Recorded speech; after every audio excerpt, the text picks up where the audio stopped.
My name is Nico Arcino, and I work for Kaiser Permanente. And if you don't know Kaiser Permanente, we operate in 8 states, as Devang said. We also have about 200,000 employees. We have 38 hospitals, so we're quite large within the states that we operate in. I also lead a team that's called Digital Strategies. My focus is around mobile, social, web, and communications as it relates to our consumer audience as well as our workforce. In my side job, I focus on strategic partnerships, doing business development. So I keep pretty busy with doing all that stuff. So about our digital experience, so about 3 years ago, we did our pivot to the consumer, right? So we created a consumer digital strategy that was really focused on creating different experiences across our web and mobile apps, right? Our assets. That took quite a bit of undertaking. So if you know healthcare, it's a lot of legacy systems. It's a big underhaul. And so we all like to put lipstick on the pig and make it look really pretty. Everybody's dealing with this in healthcare, and everybody before us had similar problems, financial, et cetera. So we did the same thing, and we're still on that journey. Like I said, it's a large undertaking, but our focus was around digital experiences to our consumers, which are members, potential members, families, et cetera. So in these digital experiences, we focused on 4 areas. There are joining Kaiser Permanente, accessing care anywhere, anytime, managing my coverage and cost, and my health and care. Now, that represents how we reach and engage you. And I think there's a statement that our CIO he was in the CIO recently, I think earlier this week, where he said our website, kp.org, isn't just a website. It's how we're delivering care to our members. And we're doing that at scale right now. So just a few stats around that. So 70% of our membership is on kp.org or registered for it. We have, over the last year, had 52% of our visits done digitally, meaning by voice or by video, instead of them coming inside to our facilities. And these are all through the mobile app experience or through our website. And so that's the idea of you can actually have an ad hoc video experience with your doctor the moment you log onto the app. That also drives about the 62% of that 70% population that's registered. We have about 62% of that being driven through mobile. So what does that result in? It's about 120, we're important to Twilio, about 120 million notifications sent out to our members last year. For that was significant. And we are doing that across the video visits, appointment types, billing, information, the various different touch points. And we believe that it's not just a notification, but when it comes to your health, it's actually how we engage you. And it could be information that's important to you, but it also could be how we're helping you to manage your care. Because sometimes you forget, sometimes you miss things, sometimes it's not just a text message, it's a reminder of you and what you need to do for yourself. Beyond those capabilities, what we've added this last year, in our pharmacies across the country, in every region, we created a kiosk. And if you've ever been to one of our facilities, sometimes the wait lines can be pretty long, right? And so traditionally, there's a sign up on the wall. Your name pops up. You know your meds are ready. You can go get them. And maybe there's 2 lines: one to drop off your meds if the doctor hasn't done it, and one to go get it, right? So that could be very annoying and just frustrating. So what we've done is actually created a kiosk where you can actually opt in, and so then you can take off. And when your meds are ready, we'll send you a text message, right? And we've done the same thing in our facilities in Southern California, where it's about the experience from your house all the way to your visit and then to your care with your provider. And so you can just, like you check in for your airline, you can check in at home. And you can get a text notification that you've registered, and then when you walk into the facility, you don't even have to talk to anybody. They know. And if you signed up for notifications, 2 things can happen. You can, one, get notified when your doctor's ready, and you walk up to the door and know where to go, and it'll tell you, and it'll translate it into language if you're not a non-English speaking person. It will also tell you if the doctor's running late and give you kind of a wait time, whether it's 15 minutes, 30 minutes, 45 minutes. So that's just a part of the 14 technology we've been developing for those facility types. So that's both at home and to the facility. Another thing of note around what we've been doing is around med adherence, and this is where it really is a difference of a notification. In our pharmacy refill centers, they've been focusing on how do they scale to reach out to our members and reaching out to them to become compliant with their meds. And this is called med adherence. And so certain demographics who are chronically ill have trouble taking their meds all the time, whether it's cost, transportation, remembering to do so, whatever the issue is. We've developed a way through a workflow and canned messages that our pharmacists can now engage with those members and target them through a series of messages. And we've seen not only just a reduction in the staff required to do that, but also the engagement and the compliance has gone way up. So that's been a big win for us over the last year. A few of the challenges, this is where we've got to, but I think even in healthcare, understanding what a message or notification type is still confused. With some providers in certain regions, they're still trying to use SMS in one way, I am a chat in another way. They're all engagement tools. They all have far different regulatory requirements and different ways to engage, but they're still misunderstood. So a marketing team knows how to do a campaign. They know how to market. We'll create a campaign. As a member to opt it in, can we send it to them? Easy. A facility that's trying to do flu, if it's not done at a larger scale or trying to reach a specific population, those tool sets, those things that they need, very hard to use. It takes IT or another professional services team to engage them to get that done. So I think there's still a lot of work of what that means, especially when you're targeting like the experience I talked about with med-adherence. So if we're trying to say target Medicare patients or those that are potential to leave or be chronically ill in the future, how do we catch them in the beginning? And it's something as simple as a workflow that's triggered by a text message can keep them healthy and compliant to their condition. So that all lines up to what our value prop is, I think. And going to the future, we are looking at voice activation. We're looking at AI. We're looking at bots. And this is all in the realm of there are simple things that we can answer that doesn't take a person to do that for you. It could be as simple as texting in a code and saying, what's my copay? Where's the facility that I'm going to tomorrow, and getting a response. You don't have to call somebody. We don't have to hire a lot of people to service you that. You feel good, you feel personalized, and you got what you needed without calling somebody. So that's it. That's what I got. Yeah.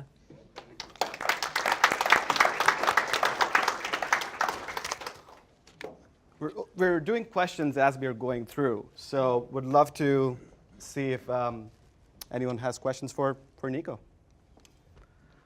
I can get us started. I have one, which is, Nico, can you share how did Kaiser get about to thinking in this direction that they needed to build a digital connection with the patients? Well, I think the answer to that is we've been doing this for a long time. I think we've been very technology forward for a long time. If you look at the investment of our EHR, which we were one of the first, we spent billions of dollars building what we call Health Connect. It was a major shift within healthcare, trying to get everybody on an electronic medical record. So we've done that, and now we have not only established that, and that's established across the country, but we've also now have the data and information to start to personalize that experience. So we can look at that and see what the behaviors or what things are going on with our members. So I think it's in our roots, I guess is the answer. And what we continue to do is now lead by that example. We have to model the way of what needs to be done in healthcare, because we are looking for affordability, high quality care, and we're trying to keep our margins very small because the cost of healthcare is tremendous. So how do we help to do what we need to do in our mission to drive that down? So you talked about the kind of real-time communications between the patient and the doctor's status and other status notifications. How's that being facilitated on the business side? What kind of infrastructure do you have in place so that you can communicate effectively that a doctor is running late? Are they using mobile phone, or is there some other kind of hardware that they're using to help the system know what their current status is? Yeah, sure. So yeah, we did a few things. One, we did map the patient journey right through the facility, and within the EHR, there are a number of things that are trigger points when you get roomed, you get checked out. When the physician is ready next. They've looked at the next person's patient record, and they know what to talk about with that patient coming in. So we actually had to create an application that was more like of a calendar check-in, check-out, almost dashboard for them to say, this room is open, the doctor's ready to go in that one, because we went to a shared model. So traditionally, in our clinics, you would have one doctor to one nurse, right? They were paired. And so they were used to really saying, this is my team, we go, 15, 30 minutes, 40, whatever the length of the appointment is. But now when you go to a shared model, you don't know which nurse or medical assistant is going to support you. So we had to create an app experience internally to manage that from a logistics standpoint. Tied to that, though, is a portion that's connected to our digital foundation, which I showed you in the image earlier. That messaging notification platform creates all the list of the department codes by the doctor, and so it's very simple to know on that day what a medical assistant can say. The patient's in the waiting room, or in what we call the public square, because it's an open space, and we're going to let them know the doctor's 15 minutes late. So it's a web console app that they're able to just push that out. Hey, how's it going? My name's Richard from BuildZoom. Thanks for sharing your thoughts. You mentioned 52% of your visits come through digital. What exactly does that mean, and what are the nature of those visits? Sure. So instead of coming into your facility, so maybe perhaps you have a cold, you have fever, your child has a rash, whatever the condition is. Traditionally, you call in, right, and you talk to an advice line, and a few things could happen. One, they can say you can talk to a nurse, which is a phone visit, or a doctor, and they can transfer you based on that triage to a doctor. That would be considered a digital visit, one by voice. Lately, what we've done is added the capability of video, and that can be through a scheduled appointment or ad hoc, either generated by Kaiser Permanente or generated by you, the member, through the mobile app. So instead of you know that through the triage process, or you called in, you need to see a doctor, or you were scheduled. You log onto the app and you begin a video visit instead of having to come into our facility. So those are the two types. Curious what the split is between the two, like voice versus video. That's a good question. I would still say that voice is probably higher than video, but video has been climbing steadily over the last 2 years across, because we're now video capable across all our regions. So, but I can get back to you if you want to know the specific split. Thanks. Hi, thanks for that. I'm Ryan Nichols with Zendesk. Sounds like you use lots of different communication channels. Can you talk a little bit, you mentioned SMS on your slides. When do you choose SMS? How do you figure out what channel is right for what type of communication? How do you think through that? Yeah, sure. I think that it's a very hard process, actually, because we have, I think we are at the point of what's most meaningful right now. And so we have a team, both business side, so it's whether you're on the health plan side or the clinical side, right? Because they're all different types of notifications, as well as what IT can do. And then we have your preferences that are enabled right through the mobile experience or the web experience. But we're now getting inundated by the number of digitizations of all the forms that we have at KP, whether it's a coordination of benefits or a health reminder or your personal action plan, which is like, how you managing, like, did I get my immunizations? So we actually have formed between our enterprise architecture team and the business, it's kind of like a little tiger team. We're trying to determine now which notifications make sense, which ones do we actually display, which ones should you opt into. And just from that classification, I think that will be what channel we send them out to. So I think today it's a bit of a mix. They've all been a mix of voice for appointments, a lot of email, and now more text. Push notifications getting in there a little bit, but I think finding out which ones we seen responses to, and this is where sentiment I think actually comes in, especially when it's about your care. When to send a message is just as important as getting a message. So we've been looking at a lot about that, especially in the appointment or clinical, where it's related to you directly around your health. And so, do we send that appointment reminder the night before, or a day and a half before, or what's really the right time? Huh? Thank you. My name is Ben from card.com. I'm curious, as you sort of two questions on following up on that one. How have you grown further acquisition and activation kind of on mobile app? I would think with your demographics, there's a lot of people where SMS is maybe familiar, but maybe installing an app, might not be with certain demographics. How have you sort of grown that? And then the second question is on the sort of different channels. So outbound notifications makes a lot of sense, but how have you sort of dealt with inbounds? Because there's different templates and different formats, obviously, for SMS or an in-app chat, for instance. Sure. So I'm curious about how you're sort of solving the inbound side of it as well. Yeah, I'll start with the easier question, the first one.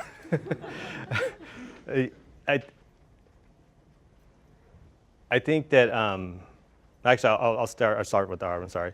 I think that's and that's where I was kind of going around. Using the wrong tool, the right tool for the engagement. With the SMS, it's pretty easy to do a two-way notification, right? So a simple appointment, right? Are you coming? No, cancel. Send to cancel that, right? Pretty simple. That's common out there.